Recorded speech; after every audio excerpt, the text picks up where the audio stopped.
I'm Karen Town, and I'd like to welcome you to PHTV4's Living Well, a program where we cover topics relating to healthy living and a healthy lifestyle.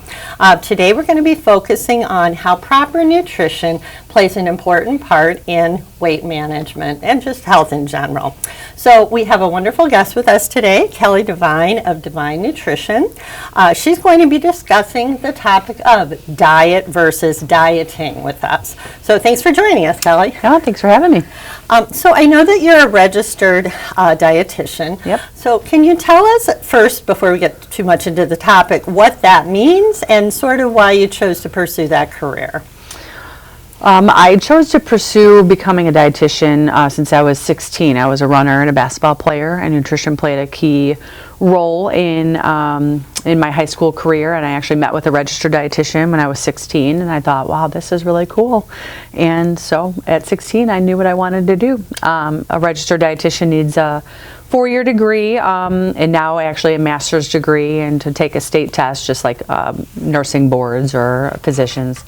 And then you could practice in the state of Illinois. So we focus a lot on, everyone just assumes just dieting for weight loss, but dietitians can help in a variety of ways, you know, from prevention of disease, or if somebody's diagnosed with diabetes, high cholesterol, high blood pressure, what that diet looks like, food allergies, pediatrics, you name it, from birth to on up. We deal with various disease states, so it's not just diet and weight loss, although especially nowadays it's a key reason people are kind of coming to see us, but we see a variety of cases. Well, that's so interesting.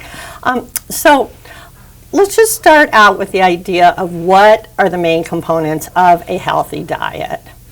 Well, a healthy diet, I feel like in the news and on Instagram and TikTok is very confusing now, but really if you kind of boil it down, it's really, you know, I always like to say eat in moderation. So 80% of the time eating foods that really help fuel our bodies. So fresh things, fruits, vegetables, lean proteins or vegetarian sources of proteins like beans, nuts, seeds, etc. Healthy fat, so our avocado that everyone loves, and olive oil, and really our whole grains, so like oats, 100%. Kind of whole foods, you know, stepping away from the processed stuff a little bit. So 80% of the time trying to cook from home, eating fresh items, which then leaves room for the 20% of, you know, going out to dinner for a celebration or having birthday cake for somebody's birthday. So fitting in the fun things every now and then, but trying to kind of limit the excess sugar in unhealthy fats so we kind of feel our best. But being realistic that people sometimes want to have those treats. Yeah. I really don't like the black or white when it comes to diets. Either people are just eating grilled chicken salads every day for lunch, or they're going out for fast food every day. There's that gray area where we could eat healthy but then still have treats every now and then. So if you kind of had to give a definition of dieting versus maintaining a healthy diet, sort of how would you address that? I feel like your diet is just the way you eat, you know, for lifelong health, you know. So when I give somebody a diet, it doesn't mean that they're dieting. I feel like the dieting connotation means like, oh, I'm just trying to lose weight, you know, so I'm doing X, Y, and Z on my diet. But really, your diet is just the way you're eating in general. So, you know, if somebody asks what type of diet you're on, you know, I say I just eat generally a healthy diet.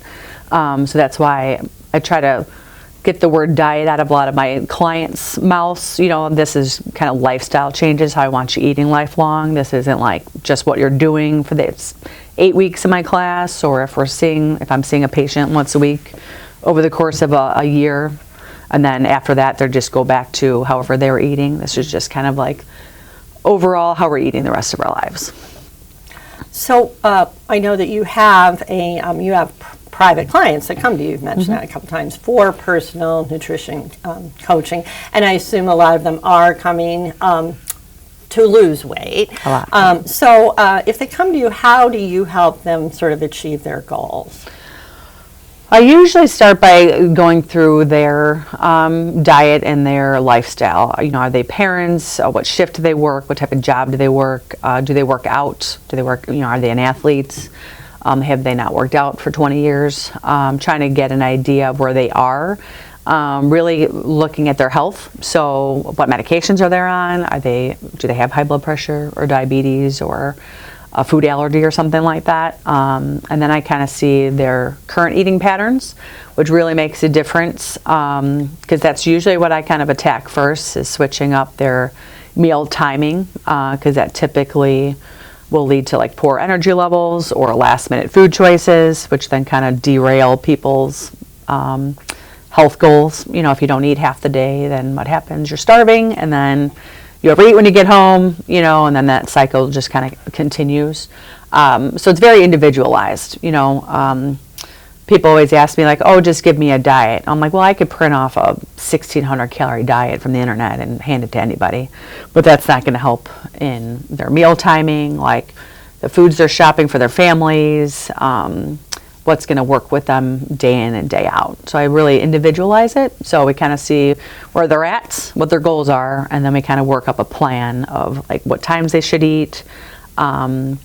And then in continued visits, we work on more like goal setting, like what are they struggling most with? Is it packing lunches? Is it eating at home for dinners? Is it drinking enough water? So then we kind of make goals and try and figure out a way where we could improve some of those items. So we really just kind of... interesting about the timing. I hadn't, you know, I don't think people think about that meal so much. Timing's my thing. I always say you have to eat regularly or else you'll hit the point of no return. And I always say no matter who you are, what your willpower is, if you're starving and your blood sugar's low, you're going to grab whatever's around. You know, so for some people it's the office candy jar or a vending machine. Some people grab food on the way home. And it just sinks your energy levels, because some people go for like something that's either salty or sugary or something caffeinated, but then you kind of crash before dinner. You know, interesting, because right now there seems to be a big emphasis on that sort of fasting for several hours, and you're finding that isn't really successful for some people, or? It all depends on the way they go about it. There's a lot of fad diets out there that are very attractive, especially like on Instagram and TikTok, you know, and you see people's before and after pictures. But the problem with fad diets is they're usually not conducive to their lifestyle long term, right? So they could cut out all the carbs, but then what happens when you're going to go on vacation, or you know, you don't have access to those 10 foods anymore, or you know, intermittent fasting. Again, there's something that tends to break that cycle, and then they go back to eating the way they used to, and then usually then there's a regain. I like slow and steady wins the game. So like 1 or 2 pounds a week if we're going to lose weight, but then we ensure it's fat loss and not muscle mass. So that way at the end we can maintain that weight loss. And there's no huge shift. Like you're just eating the same foods you've eaten the past year. It's not like, oh, I can't eat these foods, I can only eat these foods. I just feel like it's easier for lifelong nutrition to just kind of modify what you're currently doing versus kind of going on whatever various fad it is. Some fad diets, intermittent fasting, I'll say keto or paleo.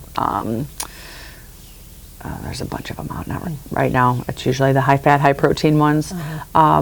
They do have components that will work for the client, but I feel like you just need to be more realistic about it. You know, I had a client who was trying to do like 200 grams of protein a day. I mean, that takes a lot of work to get that much protein in.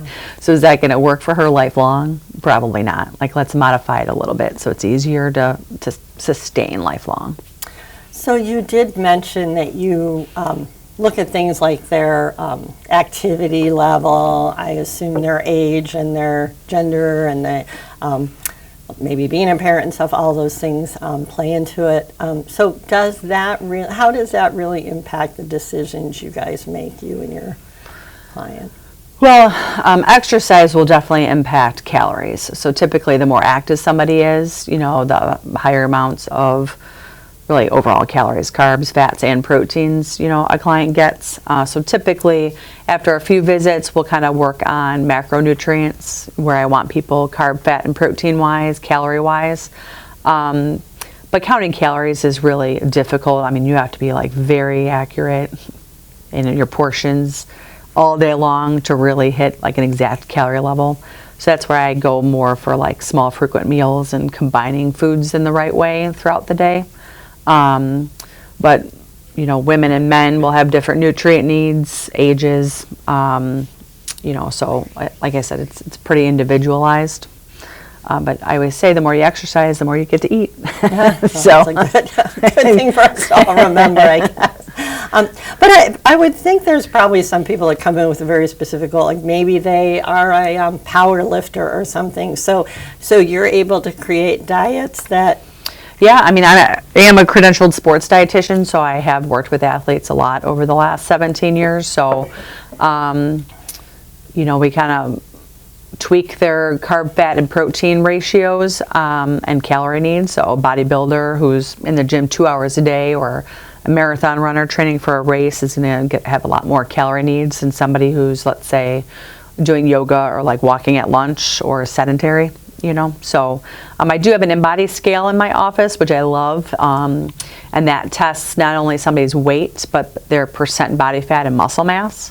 And the scale will let me know how many calories they're burning at rest based on those numbers. So I'm able to kind of fine tune their calorie needs a little bit better. I have a lot of women who tend to undereat to lose weight, and it just doesn't work that great for them. So it's nice having that print off to be like, all right, your body's metabolic rate's 1,500 calories, you're doing 1,100 calories plus exercising an hour a day. You're not losing any weight. Let's see if we can modify this. So it's nice having that data in front of us, and especially for a lot of people are on the GLPs now, the weight loss, drugs. My goal for those clients is to maintain muscle mass. So if you were to lose 70 pounds in a year, I really don't want any of it to be muscle. I want that to be percent body fat. So if I have somebody who is losing muscle and fat, then I know we need to go up in calories. We need to increase the protein a little bit. So again, it just helps me help them better, so I have more data like at my fingertips. So those kind of drugs are very popular right now. Do you have concerns about people going off of those at some point, how they're going to, or is that why they would come to you, so they sort of get that healthy? I have a lot of, and it's the same thing with any rapid weight loss. You have rapid weight loss, but then if you're not maintaining that muscle mass or exercising or like learning how to eat or plan your meals and snacks or bring food with you to work, then once we are over that initial weight loss phase and maybe you go off the medication or the effects of the surgery wear off, then the weight kind of slowly starts to come back on. And then that's typically fat weight. So like I said, my goal for clients is to maintain that muscle mass. Muscle mass is what we need, as we age, to be as healthy as possible. Every year we lose a little bit of muscle mass. So through diet, we can make sure we're eating enough and eating enough protein. And then exercise is using those muscles. So I don't care if it's cardio, strength, flexibility, getting in some weight-bearing exercise a few times a week. Will kind of help diminish that muscle loss. And so, like I said, the muscle mass is always what I key in on. Like I've had a bodybuilder come in who had terrible cholesterol levels because he was doing super, super high fat, high protein diet. And we went Mediterranean with him, and, went whole grain, fruits and vegetables, like low fat, really lean proteins. He was able to increase his muscle mass, lower his body fat, and his cholesterol levels were awesome. He didn't end up having to go on meds. So a lot of, it's a lot of education and just kind of tweaking of some things that people do. But usually my goal is muscle mass. So like when you were asking about the GLPs, I would like them people to start those healthy habits now. Making sure you're eating every couple hours, getting your protein in, maintaining your muscle mass, exercising, so that way when we wean off the drugs, it's not this huge shift. When your hunger comes back, we're able to kind of stick with what your current plan is. So I don't think that I realized that a nutritionist would even talk about things like exercise. Is that in general, it's part of our scope. I mean, I don't do like You're not a one-on-one personal trainer. I mean, but I used to have my certificate, but I never really used it, so I kind of let it lapse. But yes, we definitely need to talk about exercise because that's another key component, especially with my diabetics, or if I have somebody who needs to improve cholesterol levels, lower their blood pressure, and help with weight loss. So, I'll go over what they, amount of minutes they should be doing, heart rate training, and I have a lot of referrals. One of my offices is at Moraine Valley, the other one's at Mokina Park District, so we refer to personal trainers there. Okay. And now, especially post-COVID, you could find any workout on the internet. So I love that's the true. Peloton app is like my favorite. There's lots of studios in the area, especially in Palos Heights, Chulo Fit, Tread Fit, Heights Cycle. There's no lack of like resources out there. So I do, just for accountability's sake and just for, knowing how to do the exercise properly. Like I like when somebody hires a personal trainer, they could go through a circuit, they know what they have to lift, how to lift it so they don't get injured. But it's definitely a component of a healthy lifestyle. Sure. So it's always something I'm gonna be talking to clients about. So I would think that a lot of people who are seeking the advice of a registered dietitian are doing so at the advice of a doctor. They might have some of those health concerns that you mentioned. So do you consult with their doctor in any way? Like how do you incorporate that kind of?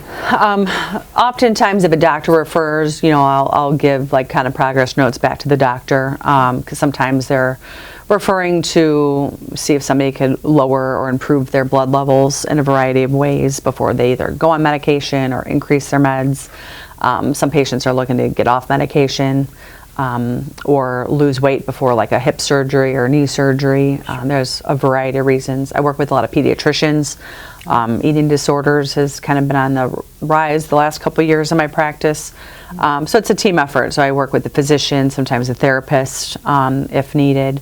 So that way we could all kind of work towards the same goals. Some people will just, need a referral to see us, so they'll just book an appointment because, they want to improve their eating or they're having issues with menopause, weight gain, or, having GI issues with GLPs, so they can't take it anymore, but they want to lose weight. And then sometimes, the doctor will give them that push, being like, hey, go see a dietitian.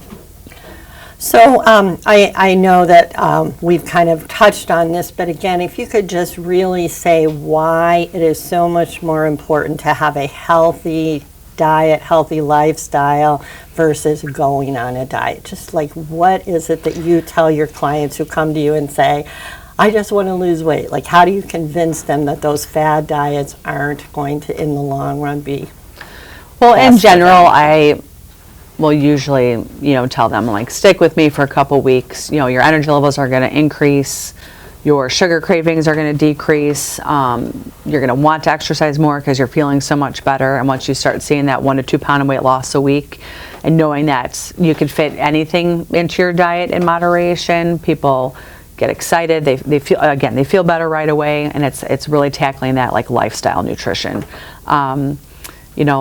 Depending on what diet they're asking me about, I'll kind of go through some of the pluses and minuses of it.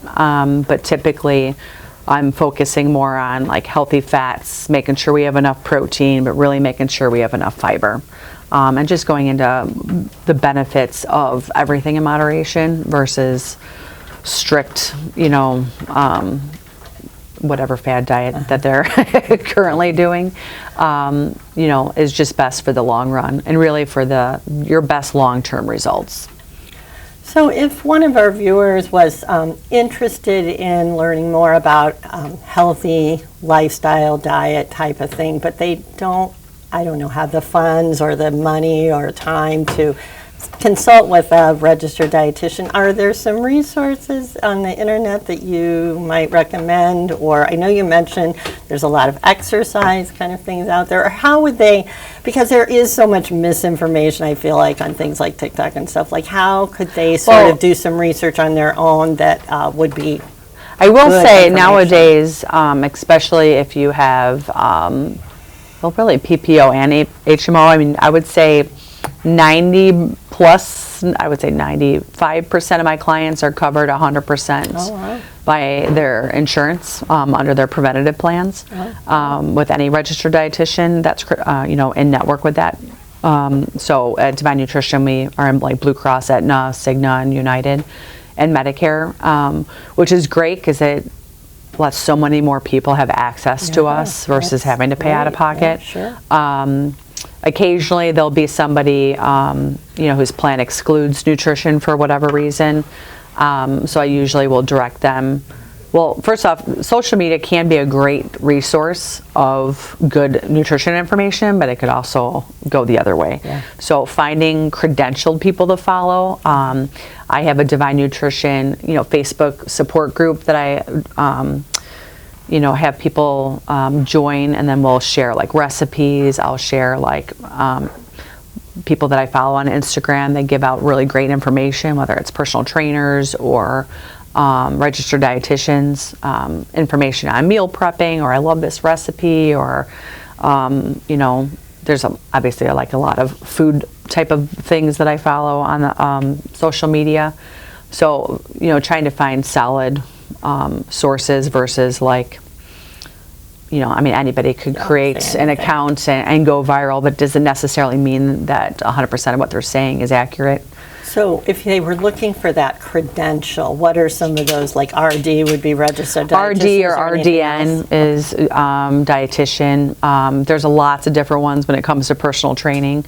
NASM is one of them. But if they have certified, personal trainer, they usually will link what credentials they have, versus just somebody that just says like, food blogger, They might have great recipes, but I don't know if they have 100% of the knowledge. Yeah, for sure. So just following, credentialed people, and there's so much information out there now that there's, whether you're looking for, lower carb recipes for dinner or breakfast ideas for your family and young kids, the information's out there. You just have to go, again, to the credentialed resources. Yeah, and I know that on your website for Divine Nutrition, you actually have some things like 30-minute recipes that are healthy kind of things. Oh yeah, we do free downloads, that kind of stuff. Right? Me and my daughter started a kitchen counter cooking school blog, so I've been teaching her how to cook, and then we'll post the recipe and some tidbits for the kids to get involved in the kitchen. Nice. I have a monthly newsletter that I send out that has like a different theme, a recipe. So lots of free resources that I do on my social media channels and my website. Like I said, there's lots of great information out there. I would say, if it sounds too good to be true, it probably is, so kind of weeding out some of the misinformation if you can on social media, and, stick to what works. Okay, that sounds like a great way for us to wrap up. We will put your website on at the end of the show, so people could kind of check out some of the resources that you mentioned. And for our viewers today, thank you so much for checking in with us. Thank you to Kelly for thanks sharing for some having me. great information with us. And I think you've learned some things that will really help you understand the value of having a healthy lifestyle and a lifetime diet that you can live in, as opposed to just having a fad diet. So thanks again, and we hope you'll check out Living Well again next time. Thank you.